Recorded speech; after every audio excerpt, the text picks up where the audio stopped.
Há algumas décadas, era impensável que casais com problemas de infertilidade pudessem um dia ter filhos.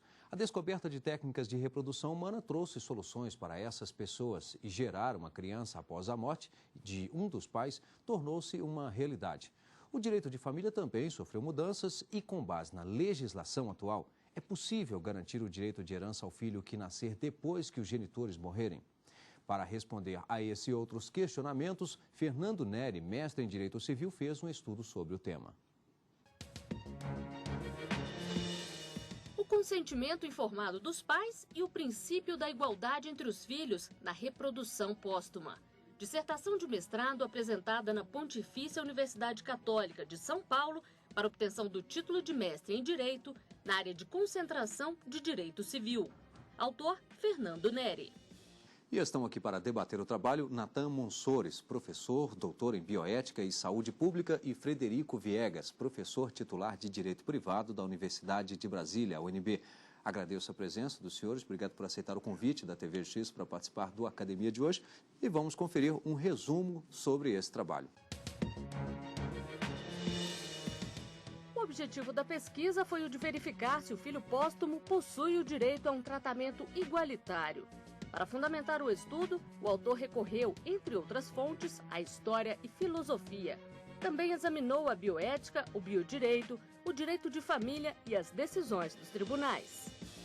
Eu gostaria já que o senhor começasse dizendo qual a metodologia e também as dificuldades enfrentadas para desenvolver o seu estudo. A metodologia que utilizei foi a pesquisa bibliográfica. Também fizemos uso de pouco de filosofia, recorremos a alguns princípios também da bioética, trilhamos no caminho de examinar a jurisprudência e tentar coletar dados também da legislação alienígena, porque em relação à reprodução póstuma, a nossa legislação é muito tímida, não existe muita coisa, e esta também foi a minha maior dificuldade, porque nós aqui estamos pautados em torno de resoluções do Conselho Federal de Medicina. Bom, vamos conferir agora parte da bibliografia utilizada neste estudo. A nova filiação, o biodireito e as relações parentais, de Guilherme Calmon Nogueira da Gama, editora Renovar. Manual de Biodireito, dos autores Maria de Fátima Freire de Sá e Bruno Torquato de Oliveira Naves. Del Rey Editora. Reconhecimento de paternidade e seus efeitos, de Caio Mário da Silva Pereira e atualizado por Lúcia Maria Teixeira Ferreira, editora Forense. Bom, estão aí 3 obras que o senhor mesmo destacou, né? Agora eu queria que o senhor comentasse cada uma delas. Sim, a obra principal que deu assim, o início mesmo, a minha pesquisa, ela faz parte inclusive do meu projeto, é a do professor Guilherme Calmon Nogueira da Gama. O professor, essa obra ela se refere à tese de doutorado que ele defendeu. Ela é muito vasta no que se trata e diz respeito à filiação, voltando-se para a reprodução humana assistida. Então, ela teve essa contribuição especificamente sobre esse novo tipo de filiações, né? Novas filiações. A segunda obra apontada, que veio, estou citando na cronologia da própria pesquisa, porque você vai fazer uma pesquisa e esses trabalhos vão vindo, surgiu o Manual do Biodireito, que é um trabalho excelente, no meu ponto de vista me ajudou muito a clarificar o entendimento a respeito dos discursos sociais, entre os discursos sociais a questão do discurso do direito, né, do discurso jurídico e o discurso médico, e me incitou a ir procurar entender o consentimento informado. Essa obra, então, o Manual do Biodireito. E, por último, aí, encerrando, do professor Caio Mário, obra também de grande valia, porque ela me auxiliou a trazer o final, o desfecho da conclusão do meu trabalho, eu me pautei nela. Ela me trouxe elementos que me possibilitaram ver a diferença entre o tratamento dos filhos, né, na evolução histórica. Bom, vamos falar então. Gostaria que o senhor que nos trouxesse mais sobre o seu trabalho. Então, a ideia desse trabalho surgiu a partir da indagação que se fazia a respeito da possibilidade de um tratamento igualitário. A Constituição Federal, o ECA, o próprio Código Civil, diz que não pode haver tratamento desigual entre os filhos. E nós verificamos, então, que a legislação ela é lacunosa no tratamento do direito sucessório para o filho que é gerado após a morte. Então, nós procuramos, iniciando o trabalho, falando sobre a bioética, essa divisão dos discursos, identificamos no início do trabalho, eu pensava em fazer aí um cotejo. A vontade dos pais ela pode ser mais importante do que a igualdade entre os filhos, porque esse filho que nasce após a morte do pai, ele não está recebendo um tratamento igualitário, como se ele se localiza no cosmos, né? Então, foi a partir daí que eu fui entender depois, né, através dos estudos, que a medicina já tem um documento, um termo, que é esse termo de consentimento informado, que aqui no Brasil é livre e esclarecido, né? E esse documento é também um negócio jurídico e poderia talvez emprestar valor ao direito para resguardar os interesses deste filho gerado após a morte. Então, no decorrer do estudo, nós procuramos apresentar aí a evolução histórica do direito em relação à família. O ponto principal do meu trabalho, eu penso, foi identificar aí a diferença da intenção de procriar, que se isolou a partir da década de 60, com a possibilidade dos anticonceptivos. Então, se isola, não se tem mais aquela ideia de que a relação, obrigatoriamente, ela vai gerar. Então, em 60, a descoberta do anticonceptivo muito importante, em 1970, outra grande e importante descoberta científica, a possibilidade da reprodução sem a existência do sexo. Então, essas duas coisas, elas separaram, do ponto de vista do trabalho, chegou a essa conclusão, no mundo jurídico, elas separam aquela ideia que se tinha de filho. E isso afeta todo o arcabouço, né? O princípio da presunção de paternidade que existe no nosso código hoje, ele ainda herda um ranço da época, lá de Napoleão. Ele vem trazendo a pauta dele, é totalmente voltada para um mecanismo biológico. E ao final do estudo, né, evoluindo o entendimento, nós chegamos à seguinte conclusão, de que o artigo 1597, sozinho, ele não é eficaz, mesmo que não se procure dar uma interpretação, né, porque diz que será considerado filho aquele que nascido após a morte. A filiação, não se tem dúvida quanto a ela, mas e o direito sucessório? No nosso entendimento, cheguei a essa concepção, eu não posso dar um tratamento diferenciado. Ou eu trato como filho aquele que é filho, respeitando a sua condição no cosmos, né? Ou então ele fica só como filho e sem direito sucessório. Os autores puxam aí, os doutrinadores nacionais, eles todos buscam dizer que poderia se aplicar a prole eventual. Então, a prole eventual ela tem essa previsão, né? Existe esse nome de prole eventual que foi modificado por Rui Barbosa no Senado, mas a prole eventual ela vai entrar dentro do segmento da sucessão testamentária. Então, há uma distinção na forma de tratamento. O testador ele pode dispor se ele tiver o interesse, não está abrangido na parte legítima no direito sucessório. Então, aqui haveria também um problema, né? E dentro do direito alienígena, nós estudamos essa questão voltada para a bioética, para a medicina, a importância do termo de consentimento dos pais. Aquele documento que é realizado antes de fazer a inseminação, ele pode emprestar valor jurídico. E dentro do direito alienígena, na Espanha, nós identificamos que se o pai ele reconhecer por meio de escritura e através desse consentimento informado, esse filho pode abarcar o direito sucessório. Então, dentro dessa interpretação, é claro que nós procuramos oferecer, talvez, uma saída, mas essa foi uma solução que surgiu só no final do trabalho. Não pudemos aprofundar nesse sentido. E se houvesse uma alteração em relação ao registro, para poder dar um valor jurídico também a esse projeto de procriação, como já existe o Cisembril, que é uma preocupação por parte da Anvisa, de catalogar, de se ter todo... Então, o trabalho ele permeia a RIMAC, todo esse contorno, existem também outros problemas que nós também abordamos, mas, ao final, entendemos que, sim, existe o direito, mas hoje ele depende da interpretação judicial. O juiz, interpretando o caso concreto, ele pode negar o direito. Então, para que não se negue, o legislador vai ter que criar uma situação que haja aí a boa-fé de terceiros, talvez um registro público. Penso eu que seja este o caminho. Bem, nós vamos a um rápido intervalo e em seguida estaremos de volta já com o debate aqui no Academia. Até já.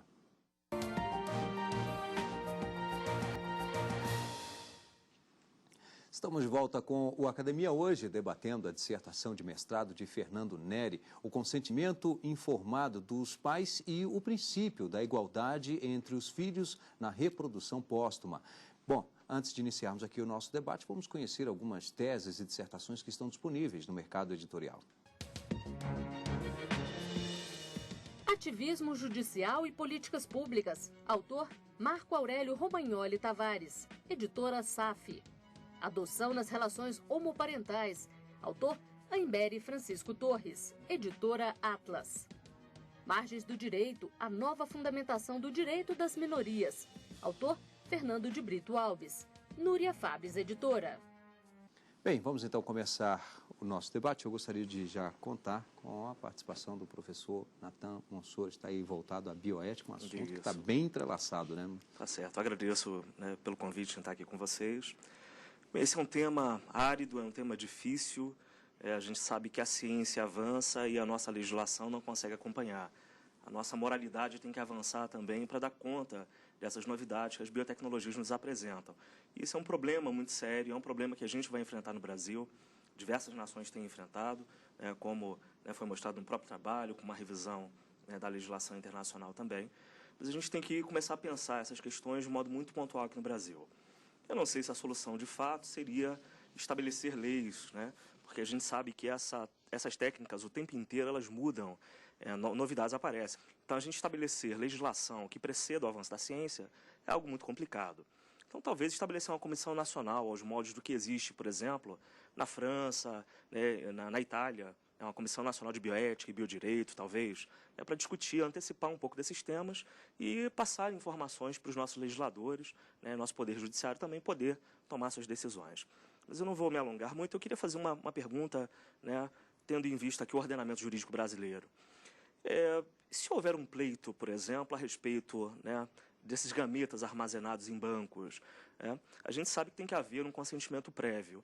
Mas se houver, por exemplo, uma outra mulher que apareça com filhos desse mesmo homem que depositou espermatozoides num banco de tecidos germinais, e ela também buscar esse direito na justiça para utilizar esses gametas para gerar um filho. A gente sabe que tem uma questão de princípio de igual consideração de interesses, que foi bem abordado no trabalho, mas eu acho que, no final das contas, quem não é pensado aí na história é o filho. O filho é sempre esse, nascitura, ele é sempre deixado em segundo plano em função dos nossos interesses egóicos. Mas eu queria ouvir um pouquinho da questão da legislação nesses casos. Essa é uma pergunta muito difícil. Agradeço muito a sua pergunta, porque nos vai fazer refletir. Eu vou te dar um ponto de vista do que eu pesquisei, de acordo com aquilo que eu acho que posso me sintonizar. Veja bem, não há nenhum tipo de parâmetro para se fazer qualquer espécie de analogia nesse sentido. Não existe. O que nós temos agora, no momento, são situações que estão eclodindo uma após a outra e estão colocando em xeque não apenas os tribunais, mas o próprio Conselho Federal de Medicina. Nós tivemos agora uma resolução, a 2013, essa eu não esqueço, porque é difícil de esquecer, onde eles modificaram as regras da reprodução. As mães, por exemplo, com mais de 50 anos não pode. Já está ferindo, do meu ponto de vista, o princípio da igualdade. Só por aí já se fere. Essa hipótese que o senhor colocou, outra pleiteia, ela vai ter que demonstrar o quê? A intenção. Porque quando se busca pleitear a fecundação, o que os magistrados, o que o Poder Judiciário interessa saber é qual é a motivação. Há algum documento expresso do falecido, daquele que deixou o material em depósito, autorizando? Ou, no mínimo, um depoimento dizendo que havia interesse dele de que essa pessoa viesse a ter esse filho? Então, o que eles vão perquirir hoje, o que nós temos é isto, e nada mais além disso. Ainda há muitos doutrinadores, juristas, que acham que é exagero dizer que se pode basear em prova testemunhal. Mas existem juízes decidindo desta forma. Tá? É complicado. Eu não sei como seria a resposta, deveria ter que se analisar aí o caso concreto. É uma pergunta bem complicada. Professor Frederico Viegas. Bom, Fernando, em primeiro lugar, você está trazendo um tema que é realmente uma preocupação da atualidade. Na academia se pensa muito isso, tá? Mas eu vou te revelar que eu tenho uma certa resistência, tá? Porque eu não vou, tá? Por exemplo, você está preocupado com o registro, que é um efeito, uma consequência. Eu vou a um ponto inicial, que é a manifestação da vontade. Tá? Acho que o problema reside na manifestação da vontade. Qual é o elemento de prova daquela manifestação da vontade, no sentido da possibilidade de você utilizar o material genético pós-mortem? Tá? Você mesmo colocou aqui a prova testemunhal, a prova documental. Tá? Será que isto é o bastante para que você possa dizer, não, efetivamente, essa pessoa, tá, ela quis possibilitar que tivesse um filho pós-mortem? Tá? Eu faço, por exemplo, analogia com o testamento. Qualquer vício num testamento invalida o testamento. Tá? Então, quer dizer, aí, tá, o professor vai me desculpar, que está sendo formalista, tá, dentro da nossa própria, as nossas divergências dentro da nossa universidade, tá, sendo formalista, acho que a lei deve definir, esta é a prova. Tá? E aí, se a pessoa realmente quiser, então ele busque qual é a prova.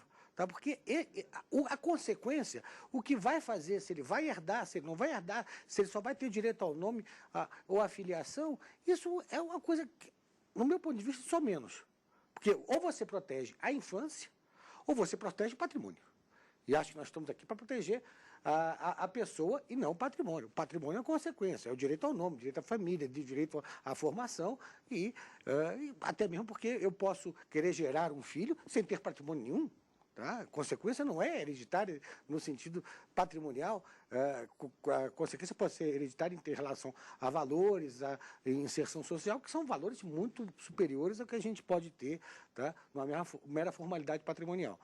Então, acho que a nossa maior preocupação, do meu ponto de vista, é que nós possamos definir qual é a forma da manifestação da vontade. Então, queria saber de você, se você concorda comigo, se você discorda, tá? Se concorda por quê, se discorda por quê. Eu concordo com o professor plenamente, porque o que não existe é um meio de se garantir o resguardo desta intenção. O que os juízes procuram? A intenção. Existe documento? Tem prova de que ele tinha a intenção de gerar esse filho? Primeiro isto. O foco, em regra, tem sido sempre sobre o direito sucessório, porque é, de fato, uma peça faltante, mas não é a essência. A essência é o ser pré-pessoa, que Habermas fala no seu trabalho, e eu puxo aqui o gancho, pedindo licença. Ele fala que é necessário que haja uma garantia desse estágio pré-pessoa. Habermas diz, nem tudo é dignidade da pessoa humana, nem tudo é pessoa que mereça proteção, mas existe algo além da pessoa que merece a atenção também, a atenção da ética, né? Quem ouve falar pensa, então você defende o embrião. O embrião ele só tem algum valor se houver a intenção dos pais direcionada a esse embrião. Eu cheguei a esta conclusão. O professor vê como eu concordo com a explanação do professor Frederico. Como seria, talvez, um caminho? Eu digo talvez, porque me forçaria um trabalho de doutorado, certamente, para descobrir se o registro também poderia trazer esse valor. E por quê?